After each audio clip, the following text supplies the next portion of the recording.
El tema que vamos a ver hoy es enfermedad aortoilíaca. Antes de empezar les presento esta foto de mi hospital, que es el Hospital Regional de Alta Especialidad de la Península de Yucatán. Y esta estructura de este lado es donde está el área de imagen. Aquí es donde paso todas mis tardes y a veces pasaba yo también parte de las noches allá, pero afortunadamente ya no tengo que trabajar tanto en el turno nocturno. De conflictos de interés no tengo ninguno relacionado con esta plática. La enfermedad aortoilíaca periférica, la enfermedad aortoilíaca es parte del espectro de la enfermedad arterial periférica aterosclerótica. Vamos a evaluar en la enfermedad aortoilíaca la afectación de la aorta abdominal distal, infrarrenal. Vamos a ver las arterias ilíacas comunes, las ilíacas externas, las arterias hipogástricas y las ramas esplácnicas. Todo esto vamos a verlo en el contexto clínico de un paciente que va a tener claudicación, que va a tener heridas en los miembros inferiores que no cicatrizan correctamente, y aunado a toda esta parte de la sintomatología vascular, estos pacientes van a ser pacientes que van a tener depresión, van a tener ansiedad, van a estar dependientes de sus familiares y todo para hacer varias cosas que ya no pueden hacer por lo mismo. Estos pacientes que tienen enfermedad arterial periférica van a tener también un incremento significativo de eventos cardiovasculares. La tasa a 5 años de eventos cardiovasculares no fatales, incluyendo accidente cerebrovascular con pacientes con enfermedad arterial periférica sintomática, es aproximadamente el 20%, con una mortalidad a 5 años del 15 al 30%. Por región vamos a dividirnos nosotros la enfermedad arterial periférica en 3 zonas: aortoilíaca, que es el tema de la plática de hoy, femoropoplitea y crural, siendo que la enfermedad aortoilíaca va desde la aorta infrarrenal hasta las arterias ilíacas externas. La femoropoplitea va desde la arteria femoral común hasta la arteria poplitea, y la crural va desde el tronco tibio-peroneo hasta las partes distales. En cuanto a la enfermedad aortoilíaca, vamos a tener clínicamente claudicación de glúteos o muslos, disfunción eréctil, y los pulsos femorales van a estar disminuidos y ausentes. Cuando se junta esta tríada, entonces estamos viendo nosotros el clásico síndrome de Lerich. Ahora, antes de que entremos nosotros como radiólogos, tiene que haber un cribaje clínico para enfermedad arterial periférica. Según la Sociedad Transatlántica del Consenso, el TAS-2, se debe hacer un cribaje clínico a todos los pacientes con síntomas de claudicación al esfuerzo en miembros inferiores. Además, pacientes que tengan 50 a 69 años asintomáticos con factores de riesgo cardiovascular, todo paciente mayor de 70 años y todo paciente que tenga una calificación de riesgo de Framingham del 10 al 20%. Este cribaje clínico, ¿cómo lo hacemos? Vamos a tomar en cuenta varios factores clínicos. Primero, la tensión arterial, donde vamos a tomar en cuenta los índices tobillo-brazo, el índice ortejo-braquial, que es el Toe Brachial Index, y diferencias segmentarias de presión arterial en la misma extremidad, inclusive si tenemos cambios en al mismo nivel entre dos extremidades. Y vamos a tener también evaluación post-actividad, o sea, post-ejercicio.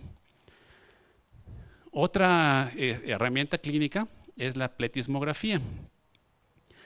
Ahora, tomando en cuenta que una disminución del diámetro del 50% nos va a reducir aproximadamente 16 veces el flujo vascular, y que el flujo en promedio en la arteria femoral en reposo puede ser tan bajo como 20 centímetros por segundo, tendríamos que tener una estenosis significativa en reposo del 90%.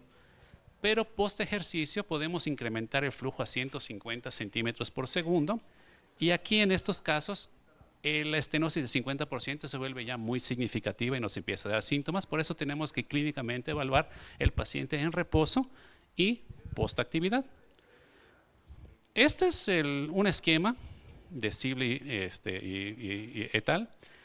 Del Radiographics, y aquí estamos viendo qué es lo que pasa en la actividad de un vaso. Un vaso que tiene calcificado intimal, vamos a tener una elevación del índice tobillo braquial y del índice ortejo braquial. Por la calcificación arterial que vamos a tener un incremento en la resistencia vascular. Y cuando ya tenemos una enfermedad arterial periférica leve, moderada, severa, vamos a ver una disminución significativa, teniendo el punto de corte abajo de 0.9 y en el índice ortejo de menor a 0.6. Aquí estamos viendo cómo hay cambios en el espectro Doppler, cómo debe cambiar la forma de pasar a un espectro trifásico, a un espectro bifásico, a un espectro monofásico. Y aquí en la pletismografía es lo que estamos viendo cómo va cambiando la morfología del pulso distal. Otro punto que tenemos que tomar en cuenta, si hay un decremento mayor a 20 milímetros de mercurio entre un segmento proximal y un segmento más distal, eso lo estamos considerando como un signo positivo. Y si hay una diferencia de 30 milímetros de mercurio al mismo nivel entre las dos extremidades, ahí también estamos considerando que hay un hallazgo positivo. Otro punto importante para recordar, la presión mínima de cicatrización, para que haya cicatrización en el ortejo distal, tiene que ser de 30 milímetros de mercurio en pacientes sanos, y en diabéticos incrementa a de 45 a 55 milímetros de mercurio. La pletismografía, que es realmente el video recording pulse, es una representación gráfica de los pulsos de cuando estamos viendo terapia intensiva y le ponemos el oxímetro. Y tenemos que tomarlo en el laboratorio vascular en diferentes segmentos para que podamos ver. Y esta es la morfología normal de un pulso. Tenemos que tener una pendiente de aceleración alta, un pico sistólico pronunciado, tiene un dicrotic notch, que es muesca dicrótica, y después la pendiente de descenso debe ser cóncava hacia arriba. Cuando nosotros empezamos a tener cambios en de enfermedad arterial periférica proximales o distales, vamos a tener alteración en el pulso en el sitio. Lo primero que vamos a encontrar va a ser que la onda sistólica va a tener una pendiente menos pronunciada y el pico sistólico se va a quedar más redondo, va a formar una pequeña jiba y vamos a perder esta muesca al final de la sístole. Que esto nos equivale al flujo retrógrado en la onda Doppler. Y eventualmente vamos a tener que este descenso en la diástole va a tener una concavidad hacia adentro en vez de que tenga la concavidad hacia arriba. Terminamos con la parte clínica y llega la solicitud, Doppler arterial y venosa de las dos piernas y sale el radiólogo con la espada desenvainada. Y esto creo que nos pasa a todos una vez que empezamos a hacer estudios vasculares. Pero, ¿qué vamos a hacer al respecto? Tenemos un arsenal diagnóstico que nos permite enfrentar todas estas partes clínicas. Y de acuerdo a qué es lo que vamos nosotros a evaluar, es qué arma vamos a escoger. La primera que tenemos que utilizar nosotros es el Doppler. Vamos a encontrar nosotros en el Doppler una dificultad inherente a la evaluación aortoilíaca. ¿Por qué? Porque nuestras arterias ilíacas se encuentran dentro de la cavidad abdominal y antes de que nosotros podamos llegar a la ventana para las arterias ilíacas y la aorta distal, tenemos el colon sigmoides, tenemos el intestino delgado y muchas estructuras que nos limitan la evaluación completa del estudio de las arterias ilíacas. Y normalmente los pacientes que tienen enfermedad aortoilíaca pues no van a ser pacientes que tengan ventanas acústicas buenas, porque generalmente van a tener obesidad y alguna otra comorbilidad. Entonces, mucha de nuestra evaluación va a empezar desde la porción más distal de las arterias ilíacas externas hasta abajo. Lo primero que tenemos que encontrar es que nuestra arteria femoral común o nuestra arteria ilíaca externa tenga nuestro flujo trifásico, una pendiente de aceleración aguda con un pico sistólico agudo, un descenso rápido con un flujo invertido al comienzo de la diástole y después un flujo diastólico anterógrado que va a empezar a disminuir progresivamente desde que nosotros empezamos el flujo anterógrado y se repite otra vez el ciclo. Cuando nosotros empezamos a tener cambios proximales, vamos a empezar a nosotros a ver que se va a alterar nuestra onda de Doppler. Vamos a tener un flujo ya bifásico, ya no vamos a tener ese flujo retrógrado al final al comienzo de la diástole. Y además fíjense ustedes que vamos a tener un cambio en la morfología, ya no tenemos ese pico agudo, sino se forma esta jiba al final y tenemos una sístole que va a ser un poquito en meseta, más pronunciada. Y cuando nosotros continuamos y tenemos más avanzado, ya solamente vamos a tener un pico muy pequeño sin nada de flujo diastólico y posteriormente va a producir un flujo ya completamente monofásico que es totalmente anormal en cualquier parte que lo veamos. Y además de que vamos a estar evaluando nuestros flujos, también tenemos que evaluar las paredes de las arterias y ver si tenemos o no tenemos placas de ateroma. El defecto que tenemos con el ultrasonido Doppler en la enfermedad arterioilíaca es que el mapeo se vuelve muy difícil por las condiciones de la localización de la enfermedad arterioilíaca.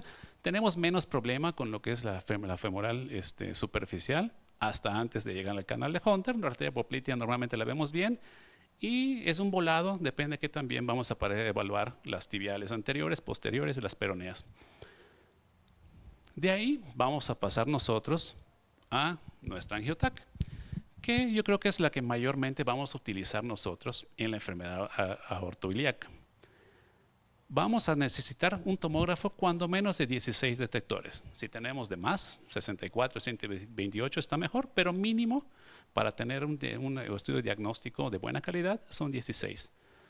Necesitamos un inyector automático de contraste, preferentemente que tenga 2 jeringas y medio de contraste hidrosolúvel iónico. Y estos factores son los que van a influir en la opacificación angiotomográfica. Primero, la concentración de medio de contraste. Segundo, el volumen del medio de contraste. Tercero, qué tan rápido le inyectamos el medio de contraste.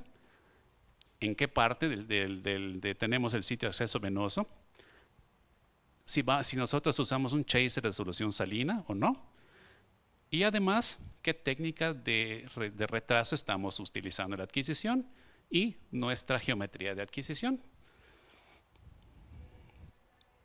Esta es la geometría del bolo. Vamos a tener un pico de máxima atenuación, el tiempo de alcance del pico de máxima atenuación, carga de yodo, flujo de yodo, el bolus tracking, o si usamos timing bolus, o si usamos un retardo fijo. Retardo fijo es cuando nosotros programamos que en 20 segundos va a ser el disparo y no nos preocupamos realmente de poner un ROI para ir detectando qué tan rápido va subiendo. De las 3 técnicas, esta es la que menos recomiendo en estos casos porque no podemos nosotros tener un paciente con el mismo gasto cardíaco todo el tiempo, que tenga misma frecuencia cardíaca todo el tiempo. Y el timing bolus, pues estamos poniéndole una dosis extra de contraste que no nos está ayudando para el diagnóstico y realmente todos deberíamos usar un bolus track. El bolus chaser también es bastante importante, porque con eso disminuimos la dosis de contraste. Ahora, nuestra concentración de medio de contraste nos va a incrementar el punto de máxima atenuación con el mismo volumen. Esa es una con 240, con 300 y con 370. Con el mismo volumen de contraste o nosotros obtenemos diferentes atenuaciones. En el caso siempre de angio, vamos a escoger lo que mayor concentración tenga, que tengamos disponible en el hospital. No va a haber ningún cambio con el tiempo para alcanzar ese pico de máxima atenuación. Pero cuando nosotros le damos más volumen, vamos a tener un mayor pico de atenuación, pero el pico se va a incrementar. Vamos a tardar más tiempo para llegar hasta hasta el punto de máxima atenuación. Y en cambio, cuando nosotros aumentamos el caudal, vamos a tener una reducción de la curva de aceleración, o sea, vamos a alcanzar más rápido el tiempo de máxima atenuación, pero nuestro pico va a disminuir más rápido. Es entonces cuando nosotros utilizamos el bolus chaser, porque nos va a amortiguar esa curva de descenso, y durante la adquisición vamos a tener una mayor cantidad de contraste intraarterial con una menor dosis de contraste, y además, en el caso cuando hacemos estudios que están más en la parte torácica, vamos a disminuir los artefactos de la vena cava. Y lo que estábamos platicando hace un rato, 16 contra 64. Diferencias aquí entre las dos imágenes, 16 y 64. Ambos son tomógrafos GE, ambos postprocesados con Workstation GE, y todos ustedes estarán de acuerdo que se ve mucho más bonita la de la 64. ¿Por qué? Porque tenemos una mejor resolución espacial, tenemos un mejor contraste de densidad entre las estructuras, pero ambas son diagnósticas. El hecho de que tengan 16 detectores no ocluye que puedan ustedes hacer un buen diagnóstico. ¿Qué pasa con el de 64 detectores? En el caso de la enfermedad ortoilíaca, a veces nos puede ganar el tomógrafo y llegar antes que el contraste. El de 16 es un poquito más corto, entonces tienen ustedes que modificar su protocolo de acuerdo al tomógrafo que tengan. No son libres de la dependencia del operador. Estos estudios son extremadamente operadores dependientes y dependen mucho de si el técnico que está presente y el médico que esté presente saben lo que están haciendo. ¿Y qué vamos a ver nosotros en un angiotac en la enfermedad ortoilíaca? Aquí sí vamos a ver la extensión de la enfermedad. Vamos a ver qué vaso está afectado, la longitud del vaso afectado, si hay estenosis. Tenemos que cuantificar estas estenosis y sobre todo demostrar la presencia de colaterales. Y aquí es importante, lo que comentábamos de la plática, de no hacer un protocolo con el disparo inmediato apenas llegue el contraste a la aorta. Tenemos que dar chance a que se llenen todas esas colaterales, y normalmente retrasaríamos 4 o 5 segundos el inicio de la adquisición, dejándole el sensor hasta 200 o 250 unidades Hounsfield en vez de dejarlo a 100, que si quisiéramos hacer una angiotomografía renal, por ejemplo. Nos interesa ver las colaterales que se llenan más lento. Y aquí en el caso estamos viendo cómo aquí no hay opacificación de la arteria hipogástrica derecha por el cambio de esa enfermedad ortoilíaca, y hay placas de ateroma calcificados en todas partes. En este otro paciente estamos viendo que hay una oclusión de la arteria ilíaca externa que se extiende hasta la femoral común, y vean todas las colaterales que salen de la arteria hipogástrica izquierda y que están irrigando y le están dando vascularidad al resto de la extremidad. Y tenemos aquí la oclusión que se mide en la reconstrucción curva. Y como comentaba el doctor en la plática anterior, nuestras reconstrucciones 3D están muy bien para vender, pero tienen el defecto de que si hay una oclusión, no se ve nada. Entonces, cuando tenemos estenosis, las demostramos bien, cuando el vaso se llena lo vemos bien, pero no podemos obviar nuestras reconstrucciones de máxima intensidad, nuestros MPR y las de análisis vascular. Tenemos que usar las tres partes todo el tiempo.